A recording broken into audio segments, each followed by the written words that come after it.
आज के समय में हर कोई पैसों की तंगी से जूझ रहा है और हर गृहिणी की यही प्रॉब्लम होती है कि हस्बैंड हमको खर्च तो देते हैं लेकिन महीने का लास्ट आते आते हमारा पैसा खत्म हो जाता है और पूरे एक महीने नहीं चलता है।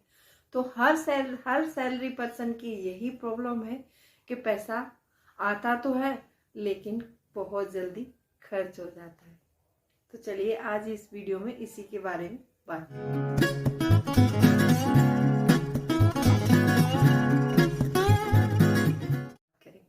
Hello friends, welcome back to my channel. मैं हूँ राधा। मेरे चैनल क्रिएटिव चौहान में आपका बहुत बहुत स्वागत है।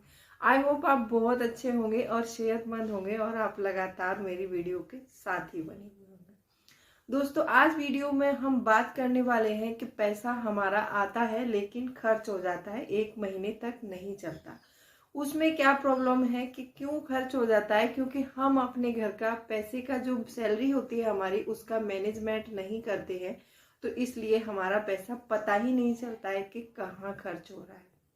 बहुत सी महिलाएं बोलती है कि हमने अपने बहुत सारे खर्च कम कर दिए हैं और हम ऐसे वैसे खर्च करते भी नहीं है, तो ये उससे नहीं होगा। आप एक दो खर्च कम कर देंगी, उससे मैनेज नहीं होगा। पैसे का मैनेजमेंट करना, हमें अपनी सैलरी का मैनेजमेंट या प्रबंधन कह लीजिए, करना बहुत जरूरी है।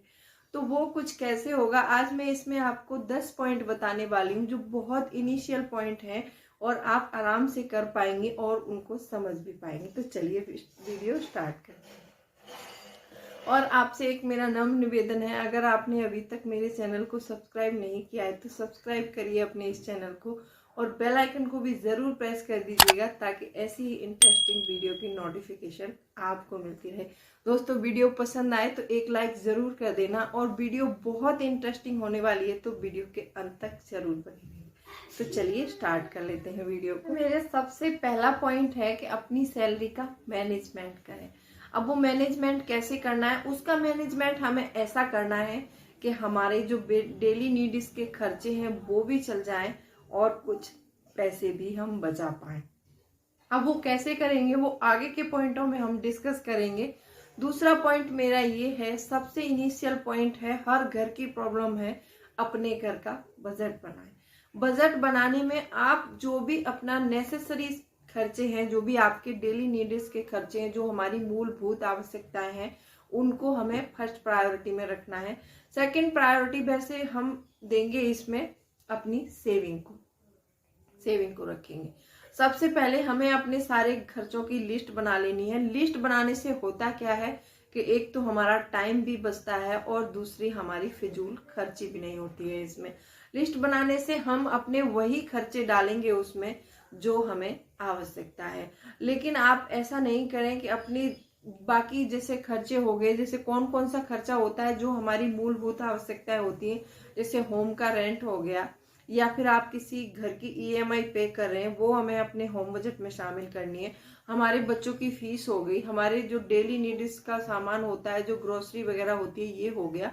आपको इसमें ये खर्चे जरूर ऐड करने हैं। तो अब सबसे पहले आप अपनी जो भी सैलरी है उसके अकॉर्डिंग जितने भी खर्चे हैं उसके अकॉर्डिंग आप अपने घर का बजट जरूर तैयार करें। सबसे पहले बजट बनाना बहुत आवश्यक है। तीसरा पॉइंट मेरा ये है कि अपनी फिजूल खर्ची पर लगाम लगाएं। जो भी हाउस वाइफ है वो अपनी फिजूल खर्ची पर लगाम लगाएं। अब लगाम कैसे लगेगी? और ये लगाम लगाने से मतलब मेरा ये नहीं है कि आप बिल्कुल भी शॉपिंग ना करें या बिल्कुल भी कुछ ना खरीदें। मेरा मतलब ये है कि आप जब भी कोई त्योहार होता है या जब भी किसी की शादी होती है या घर में कोई फंक्शन है हमारे, तो हम औरतें क्या होती है, जनरली प्रॉब्लम यही हर औरत की प्रॉब्लम है कि हम सोचते समझते नहीं है उस समय, बस हमें वो फंक्शन की तैयारियां और वो त्योहार ही दिखाई देता है। लेकिन हमें ये सोचना समझना बहुत जरूरी है कि जब भी हम किसी की शादी में जाते हैं तो हम लेकिन हाइपर हो जाते हैं और सोचते हैं हम उसकी मेहंदी में क्या पहनेंगे, कि उसके मैचिंग के कपड़े नहीं है, या फिर जो भी सोचते हैं बहुत गलत होता है हम लोगों का। ये पॉइंट मैं जेन्युइनली पॉइंट बता रही हूँ, ये क्योंकि मैंने अपने आप पर इसको इम्प्लीमेंट किया है, तब मैं आपको बता रही हूँ। लेकिन ऐसा हमें बिल्कुल नहीं करना है। पहले अगर कोई त्योहार है या कोई फंक्शन है, पहले अपने बॉक्स को खोलिए एक बार और उसमें जो भी कपड़े हैं हमारे उनको आप निकाल कर देखिए। आजकल बहुत ज्यादा वो चल रहा है, ट्रेंड चल रहा है इस चीज का कि आप किसी भी कपड़े को मिक्स एंड मैच करके पहन सकते हैं अगर आपका काम चल जाता है। और आप एक बार जेन्युइनली आप एक बार ऐसा करके देखिए कि जब भी कोई त्योहार या शादी हो आप अपने पुराने कपड़ों को निकालिए और उसका मिक्स एंड मैच करके पहनकर आप एक बार वो त्योहार या जो भी शादी फंक्शन है उसको करके देखिए, आपका पैसा बहुत बचेगा।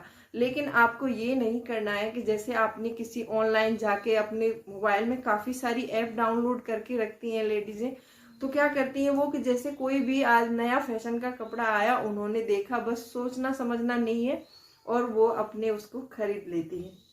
जब हम बिना सोचे समझे ऐसी चीजें खरीद लेते हैं जिनकी हमको फिलहाल में जरूरत नहीं है और वो हमारे बॉक्स में पड़ी रहेंगी काफी समय तक, तो हम उस पैसे को क्या करते हैं, बैंड कर देते हैं।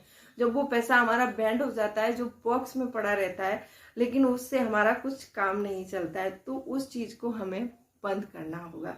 काफी सारे सामान होते हैं, घर के अप्लायंसेस भी हो सकते हैं, वो कुछ भी सामान हो सकता है। जो अब जैसे आप होम डेकोरेशन का कोई सामान आप देखते हैं तो देखते ही खरीद लेते हैं ऑनलाइन, ऐसा नहीं करना है। हमें पहले सोचना है 2 बार उस चीज का। मैंने पिछले वीडियो में भी बताया था कि उस चीज का आप स्क्रीनशॉट लीजिए, फिर उस चीज को आप 3 से 4 दिन तक ट्रैक कीजिए, मतलब मेरा मतलब है देखिए उसको। अगर आपको उसकी जरूरत महसूस नहीं हो रही है और आपका काम चल जाता है तो वो चीज हमारे लिए बेफिजूल की है, तो ऐसी हम फिजूल खर्ची ना करें। चौथा पॉइंट मेरा ये है कि अपने घर का बजट बनाते समय अपने छोटे बड़े सभी सदस्यों को शामिल रखिए उस बजट में। जब हम सभी सदस्यों को शामिल रखते हैं तो हमारा एक फायदा होता है कि हमारा जो बजट बनाएंगे वो अच्छे से चलेगा। और सबके अकॉर्डिंग बजट बनाना है। सबसे पहले पूछ लेना है कि इस मंथ में आपको किस चीज की आवश्यकता है। अगर कोई छोटा बड़ा खर्च आता है तो उसके लिए भी मैंने इमरजेंसी फंड का वीडियो बना के रखा है, तो आप वो इमरजेंसी फंड वाला वीडियो मेरा जरूर देखें, तो आपको उससे कुछ हेल्प जरूर मिलेगी। इमरजेंसी फंड कैसे इकट्ठा करना है और हम कैसे ज्यादा से ज्यादा इमरजेंसी फंड इकट्ठा कर सकते हैं, वीडियो मैंने डिटेल में बना के दिया हुआ है आपको। अगर छोटे बड़े सदस्यों को हम शामिल करते हैं तो ये प्रॉब्लम नहीं रहती है हमारी कि हमें मंथ में जो भी खर्चा होता है वो कैसे मैनेज करना है, वो आराम से मैनेज हो जाएगा और आराम से आप अपना बजट चला सकते हैं। अब इसमें बड़े छोटे का रीजन है ये है शामिल करने का कि जैसे मान लीजिए आप जो खर्चों की लिस्ट बना रहे हैं, आपने अपने अकॉर्डिंग लिस्ट बना ली है। अगर जैसे लास्ट में बोलते हैं ना कि बच्चों को बीच में किसी चीज की नीड हो गई, बच्चे ने बोल दिया कि हमें इस चीज की नीड हो रही है, या हमारे परिवार के किसी भी बड़े या छोटे सदस्य को इस चीज की नीड हो गई, तो बीच में हमारा बजट बिगड़ जाता है। तो इस तरह से अपना बजट ना बनाएं। बजट बनाते समय अपनी जो मूलभूत आवश्यकताएं हैं उनको ध्यान में रखते हुए बजट बनाएं और अपने छोटे बड़े सदस्यों को जरूर शामिल करें उस बजट में। 5वां पॉइंट मेरा ये है कि मैं हर वीडियो में बताती हूँ, हमें कटौती तो करनी है अपने खर्चों में, लेकिन खाने पीने के सामान में हमें कोई कटौती नहीं करनी है। ऐसे खर्चों पर लगाम लगानी है जो अननेसेसरी खर्चे हैं। अपने खाने पीने में कोई कमी नहीं रखनी है, क्योंकि अगर हम खाना पीना नहीं खाएंगे तो काम कैसे कर पाएंगे और कैसे सोचेंगे इस सब चीज के बारे में। तो उसके सोचने के लिए हमें हेल्दी फूड खाना बहुत जरूरी है गाइस। तो अब भी जब भी अपने घर का सामान खरीदें बल्क में खरीदें। बल्क में खरीदने से होता क्या है कि हमें बहुत सारा डिस्काउंट मिल जाता है, तो वो एक हमारा अच्छा बेनिफिट होता है। चाहे तो आप ऑनलाइन ग्रोसरी खरीद रहे हैं, चाहे आप ऑफलाइन खरीद रहे हैं। आप ऑनलाइन ग्रोसरी अगर खरीदते हैं, परचेस करते हैं, तो आप पहले 2-3 वेबसाइट पे जाकर देखिए कि हम इतना ग्रोसरी खरीदेंगे तो उस वेबसाइट पर हमें कितने का पड़ेगा, या दूसरे वेबसाइट पर कितने का पड़ा। जहां पर हमें 300-400 रुपए का फायदा मिले वहीं से खरीदें। या आप मॉल में जा रहे हैं तो मॉल में भी आप कोई ऐसे सामान देखिए, जो सामान आप खरीद रहे हैं घर के लिए, उन पर जो फ्री डिस्काउंट होता है वो हमें जरूर मिलना चाहिए। तो हमें अपनी ग्रोसरी खरीदते समय ये फायदा जरूर उठाना है, इससे हमें कभी भी चूकना नहीं है। और जब भी हम जैसे कुछ सामान खरीदते हैं तो आप वो सामान छोटे मोटे दुकानदार से भी खरीद सकते हैं। आप उनसे बात कर सकते हैं जाके कि अगर हम इतना सामान लेंगे तो हमें आप कितना डिस्काउंट दोगे। अगर आप ऑनलाइन और जो मॉल से खरीद रहे हैं उससे अच्छा वहां से पड़ जाता है तो वहां से भी खरीद सकते हैं, वो भी कोई प्रॉब्लम वाली बात नहीं है। हमेशा आप अपनी पेंट्री चेक करिए, पेंट्री में जो सामान अवेलेबल हो उसको आप रख लीजिए, अगले महीने में काम आ जाएगा। फिर अपने जो घर का जो सामान है उसी हिसाब से खरीदिए। अगर उसमें से भी थोड़ी सी सेविंग हो जाती है तो बहुत अच्छी बात है। छठवां पॉइंट मेरा ये है कि बाहर खाना खाने के बजाय आप घर में ही बनाएं। बाहर खाना खाने से मेरा मतलब है कि जब भी आपको, जैसे मान लीजिए कुछ अच्छा खाने का मन कर रहा है आपका, और आप क्या करते हैं कि जो भी वेबसाइट है, जो भी स्विगी है, जोमेटो है, आप वहां से ऑर्डर करते हैं और वो खाना बिल्कुल भी हेल्दी नहीं होता है। पैकेज फूड आप खाने से बचें, हमेशा बचें, क्योंकि ये हमारी हेल्थ के लिए भी हानिकारक होता है और हमें पैसे भी, अमाउंट भी इसका बहुत बड़ा देना पड़ता है, सर्विस चार्ज देना पड़ता है, ये देना पड़ता है। या फिर आप किसी महंगो रेस्टोरेंट में जा रहे हैं तो वहां भी खाना कोई ज्यादा अच्छा नहीं मिलता है। आप घर में बनाएंगे तो आपको एक नया एक्सपीरियंस मिलेगा और आप खाना अच्छा बनाएंगे, पूरे परिवार के लिए बना सकते हैं और उस थोड़े से पैसे में हमारा पूरा परिवार उस खाने को एंजॉय कर सकता है। और घर में अच्छा खाना बनाने से घर में भी एक सुख संबंधता जो है बनी रहती है, क्योंकि जब हम सब साथ बैठकर इकट्ठा खाना खाते हैं तो अपनी तारीफ भी सुनने को मिलती है। और जो हाउस वाइफ है इनको कुछ नहीं चाहिए, इनको बस थोड़ी सी तारीफ चाहिए। अगर हर पर्सन से थोड़ी थोड़ी तारीफ मिल जाए तो हम लोग उसमें खुश हो जाते हैं और घर का माहौल भी अच्छा बना रहता है। आप बाहर ट्रीट लेने की बजाय आप घर में बनाने की कोशिश करिए। सातवां पॉइंट मेरा ये है कि अपने बनाए हुए बजट को बोझ मत समझिए। इसको ये मत समझिए कि हमारे ऊपर इतनी सारी बंदिशें लग जाएंगी या फिर हम इतने स्ट्रिक्ट हो गए हैं तो हम इसको कैसे फॉलो करेंगे। हम धीरे धीरे इस चीज को अपने अंदर डेवलप करेंगे तो धीरे धीरे, अगर हम, जैसे मान लीजिए किसी भी चीज को एक साथ करना कभी अच्छा नहीं होता है। हम चाहे वो घर बजट हो या किसी भी, जैसे शुरू से बचपन से कुछ बच्चों में आदत पड़ जाती है ना, उन आदतों को धीरे धीरे छुड़ाना होता है। तो यही एक होम बजट बनाने की जो प्रक्रिया है हमें धीरे धीरे शुरू करनी है और उस प्रक्रिया को उस तरह से आगे बढ़ाना है कि जो हमें बोझ भी ना लगे और हमारे घर के जो भी सारे मेंबर्स हैं वो अपने अच्छे से इसको मैनेज कर पाए और अच्छे से कोई भी, हम भी मैनेज कर पाए, अच्छे से सभी मैनेज कर पाए, ताकि कोई परेशानी ना आए। तो बजट को इस तरह कभी बोझ मत समझिए और अपने जो भी परिवार के सदस्य हैं उन सबको समझाइए कि इस बजट से हम चलेंगे तो हमारा बहुत ज्यादा फायदा होगा, क्योंकि हमारे घर की सेविंग होगी। जो पहले होता था वो अब नहीं होगा। पहले क्या होता था कि सैलरी आती है, 20 दिन के बाद खर्च हो जाती है, फिर 10 दिन के लिए हमें पैसे उधार लेने पड़ जाते हैं। हम उधार के कर्ज से भी मुक्त हो सकते हैं इसमें और हम अपनी खुशी खुशी अपनी जिंदगी जी सकते हैं। तो बजट को हमें बोझ बिल्कुल नहीं समझना है। आठवां पॉइंट मेरा ये है कि बचत की आदत डालें और उस बचत को हर छोटी छोटी चीज में बचत को ढूंढें। जब भी मार्केट जाएं या तो वीकली शॉपिंग करें या सब्जी की शॉपिंग करने जा रहे हैं आप या फ्रूट खरीदने जा रहे हैं तो बारगेनिंग जरूर करें। बारगेनिंग से होता क्या है, क्योंकि हमें उस दुकानदार से कोई रिश्ता नहीं रखना है, ना उससे हमें कोई रिश्तेदारी बनानी है। तो ऐसे छोटी छोटी चीजों में जब हम बचत करते हैं, जैसे वहां से मान लीजिए आप बचत करके लाए 10 रुपए, तो उन 10 रुपए को लाते ही घर में आने के बाद आप उसको गुल्लक में डाल दीजिए। इस तरह से बचत करेंगे। छोटी छोटी बचत करने से हमें बहुत फायदा मिलता है। एक गुल्लक जरूर रखें, जो भी हाउस वाइफ है एक गुल्लक जरूर रखें ताकि अपने छोटे छोटे अमाउंट को उसमें जोड़ सके।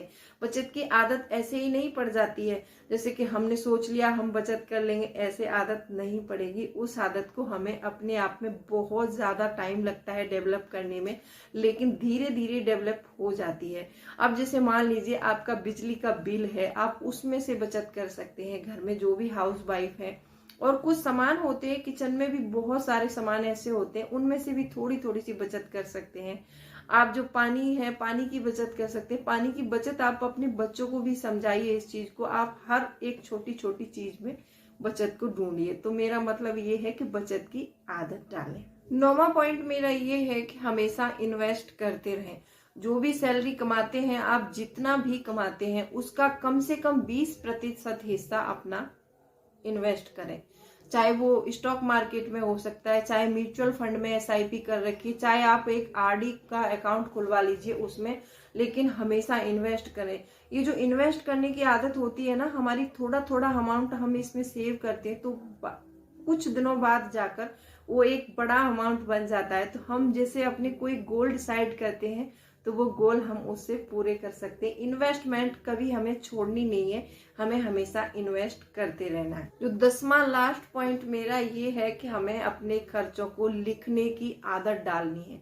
जो भी हाउस वाइफ है, अपने खर्च में जो अपने घर में जो भी खर्च होते हैं, मंथली एक्सपेंस लिखने की आदत डालिए। जैसे बोलते हैं ना कि हम अपने दिमाग में फीड कर लेंगे, दिमाग में हर चीज फीड नहीं होती है, क्योंकि ये फीड इसलिए नहीं होती है कि दिमाग बहुत छोटा सा होता है और एक महीने के खर्चे, हमारा पैसा कहाँ खर्च हुआ और हमें कौन सा खर्च जरूरी था, कौन सा फिजूल खर्च हुआ, हमें ये पता ही नहीं चलता है। जब तक हम अपने एक्सपेंस को लिखेंगे नहीं, तब तक हमें कैसे पता चलेगा कि हमारा कौन सा पैसा किस खर्च में गया, कौन सा खर्च हमारा जरूरी था और कहाँ पैसा हमारा खर्च हुआ है।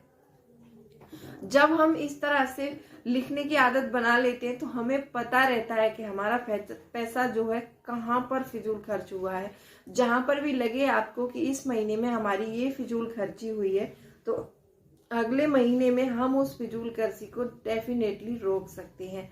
तो मेरा ये सबसे लास्ट पॉइंट बहुत जरूरी पॉइंट है। जो भी हाउस वाइफ है या जो भी मेरी वीडियो देख रहे हैं, वो अपने पैसे का मैनेजमेंट करते समय इस चीज का ध्यान जरूर रखें कि अपने खर्चों को लिस्ट बनाना शुरू करिए। फिर मंथ के लास्ट में उस खर्चे को एक बार ट्रैक करके देखिए कि कहाँ पैसा हमारा खर्च हुआ है, जो जायज खर्चे हैं, और जो हमारे पैसे कहाँ वेस्ट हुए हैं, उस चीज का आपको बहुत ध्यान रखना है। दोस्तों, वीडियो पसंद आई हो तो वीडियो को लाइक कर देना। अगर आपने अभी तक मेरे चैनल को सब्सक्राइब नहीं किया है तो सब्सक्राइब भी कर देना और बेल आइकन को भी जरूर प्रेस कर दें, ताकि ऐसी इंटरेस्टिंग वीडियो की नोटिफिकेशन आपको समय समय से मिलती रहे।